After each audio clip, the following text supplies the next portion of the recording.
दोस्तों, क्या आपने कभी सोचा है कि कोई देश इतना सोना और कीमती खनिज रखकर भी गरीब क्यों रह जाता है? आज हम आपको अफ्रीका के एक ऐसे देश बुर्किना फासो की कहानी सुनाएंगे, जहां एक छुपी हुई तिजोरी ने पूरे देश का इतिहास बदल कर रख दिया। ये कहानी सिर्फ खनिजों की चोरी की नहीं, बल्कि नई आज़ादी की शुरुआत है। कहानी की शुरुआत अचानक लिया गया फैसला। बुर्किना फासो के नए युवा प्रेसिडेंट इब्राहिम ट्रौरे ने जब सत्ता संभाली तो उन्होंने कहा था कि वे देश की संपत्ति को विदेशी कंपनियों से बचाएंगे।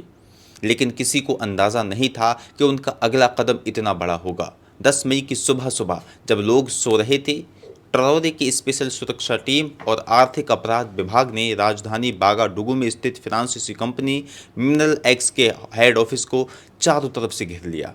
ये वही कंपनी थी जो देश की सबसे बड़ी सोने की खान चला रही थी। तिजोरी का खुलासा, राज जो 50 सालों से छुपे थे। ऑफिस की तलाशी के दौरान एक बहुत भारी 2 टन वजनी स्विच सेफ तिजोरी मिली जो एक दीवार के पीछे छुपाई गई थी। कंपनी की बिल्डिंग की बनावट भी इस सेफ को छुपाने के लिए बदली गई थी। जब इसे खोला गया तो सबकी आंखें फटी की फटी रह गईं। इस तिजोरी में थे हजारों दस्तावेज, हार्ड ड्राइव्स और सीक्रेट रिपोर्ट्स। जी हाँ, पिछले 50 सालों की खनन और लेन देन की जानकारी, और सबसे चौंकाने वाला, देश के नेताओं को दी गई रिश्वत की लिस्ट, छुपाई गई असल कमाई, 8.7 अरब डॉलर की चोरी। इन दस्तावेजों से पता चला कि कंपनी की असल सोने की कमाई 40% ज़्यादा थी, जो उन्होंने सरकार को नहीं बताई थी।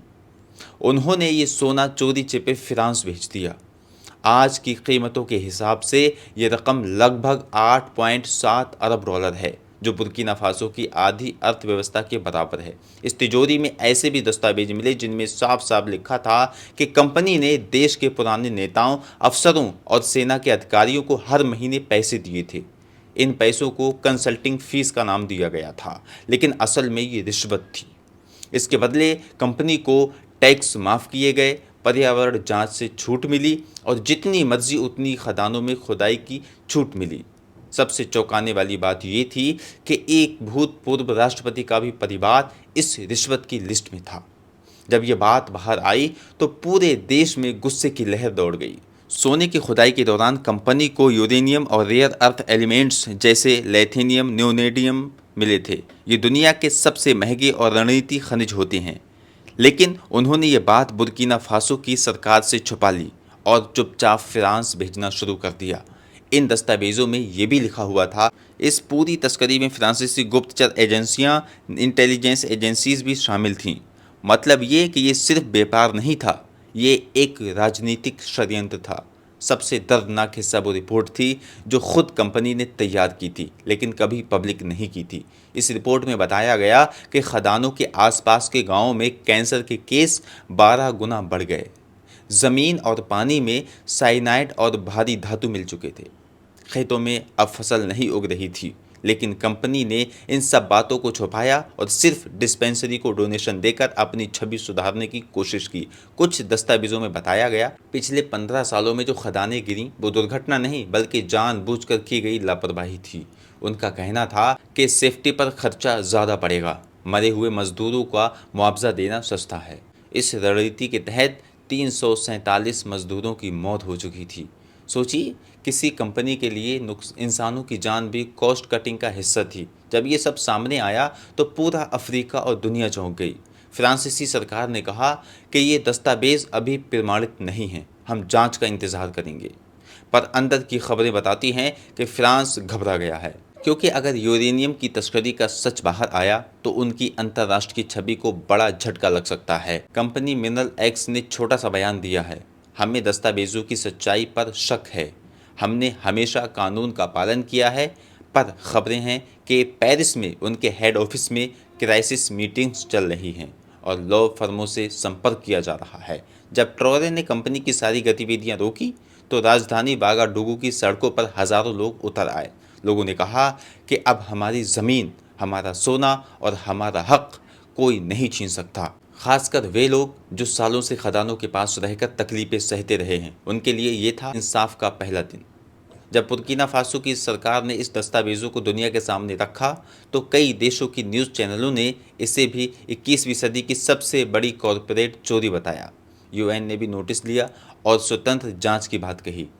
फ्रांस पर अफ्रीकी देशों के दबाव में आकर जवाब देने की नौबत आ गई। नाइजर, माली, गिनी और अल्जीरिया जैसे देश अब अपने पुराने खनन समझौतों की जांच कर रहे हैं। जब ट्रोरे सरकार ने तिजोरी के राज खोले और दुनिया को दिखाया कि कैसे बड़ी विदेशी कंपनियां अफ्रीका की ज़मीन से अरबों डॉलर्स का खजाना लूट कर ले गई, तो इसका असर सिर्फ बुर्किना फासो तक नहीं रहा। इसने पूरे अफ्रीका में एक सवाल खड़ा कर दिया, हमारे देश इतने अमीर हैं फिर भी हम गरीब क्यों हैं। इस खुलासे के बाद अफ्रीका के कई देशों में प्रदर्शन शुरू हो गए। नाइजर, माली, घाना, घांगो और यहाँ तक कि साउथ अफ्रीका में भी लोग सड़कों पर उतर आए। कहीं युवा हाथों में तख्तियाँ लेकर निकले तो कहीं बुजुर्ग अपने गांव में बच्चों को समझा रहे थे कि हमारे ख़जाने पर हमारा हक है। सड़कों पर गूंजे नारे, हमारे खनिज, हमारी शर्तें, अफ्रीका बिकाऊ नहीं है, विदेशी कंपनी भागो, हमारा हक लौटाओ। स्कूलों में, कॉलेजों में, यूनिवर्सिटीज़ में छात्रों ने सेमिनार रखे, सोशल मीडिया पर हैशटैग ट्रेंड किया। जहां भाषण थम गए वहां संगीत ने जिम्मा उठाया। नाइजीरिया, केन्या और सेनेगल के म्यूजिक आर्टिस्ट ने ट्रौरे के भाषणों पर गाने बनाए। लोगों के फ़ोन पर वो गीत गूंजने लगे, सुनो अफ्रीका, उठो अब जागो, हमारे हाथों में है कल का भाग्य। ये सिर्फ आंदोलन नहीं, एक कल्चरल रिवोल्यूशन बन चुका था। नाइजर ने अपनी यूरेनियम कॉन्ट्रैक्ट्स की दोबारा जांच शुरू की। माली में खनिजों के सारे सौदों की सूची मांगी गई।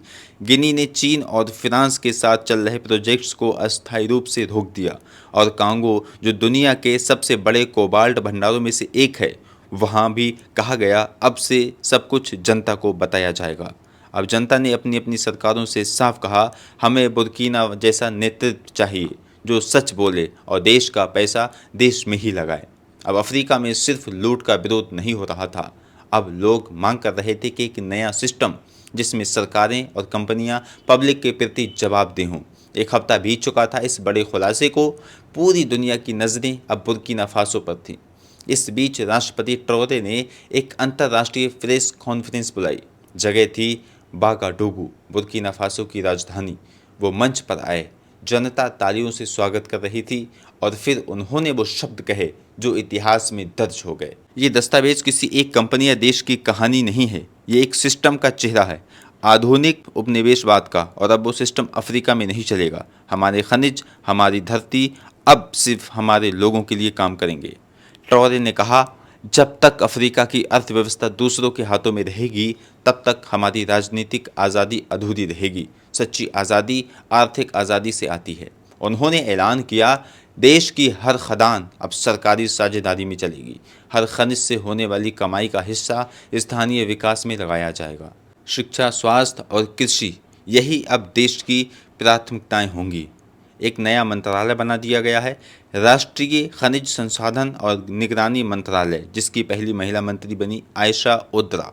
जी हाँ, वही पत्रकार जो सालों से इस लूट की जांच करती रहीं। उन दस्तावेजों में एक रहस्य और छिपा था। बुर्किना फासो में मिला एक विशाल हीरों का भंडार, जिसे कंपनी ने फ्रांसीसी सरकार के साथ मिलकर छुपा रखा था।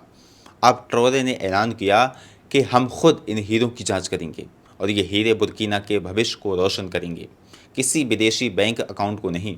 अफ्रीकी एकता की नई लहर। ट्रौरे ने अपने भाषण में अफ्रीका के बाकी नेताओं को बुलाया कि वो भी अपने संसाधनों की जांच करें और एक संयुक्त अफ्रीकी आयोग बनाएं, पूरे महाद्वीप में पारदर्शिता सुनिश्चित करें। बात सिर्फ बुर्किना की नहीं रही, अब ये मुद्दा था कि अफ्रीका के हर देश का। सोशल मीडिया पर ट्रौरे के पोस्टर वायरल हुए। अफ्रीका के 25 देशों में लोगों ने उसके समर्थन में रैलियां निकाली। अंतर्राष्ट्रीय पत्रकार, मानवाधिकार संगठन और पर्यावरण समूह बुर्किना मॉडल को लेकर रिपोर्ट्स जारी करने लगे और फ्रांस वहाँ अब जवाब मांगने लगे, अपने ही लोग। ये सब कैसे हुआ? कंपनी का अंत। मिनरल एक्स के शेयर 2 दिन में 43% गिर गए। उसके टॉप अधिकारी गायब। इंटरपोल रेड नोटिस जारी कर चुका था और अब उनकी लूट की कहानियां दुनिया के सामने थीं।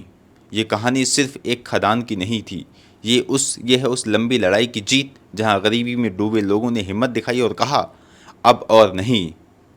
ट्रौरे अब सिर्फ एक नेता नहीं, वो बन चुके हैं नई पीढ़ी की उम्मीद।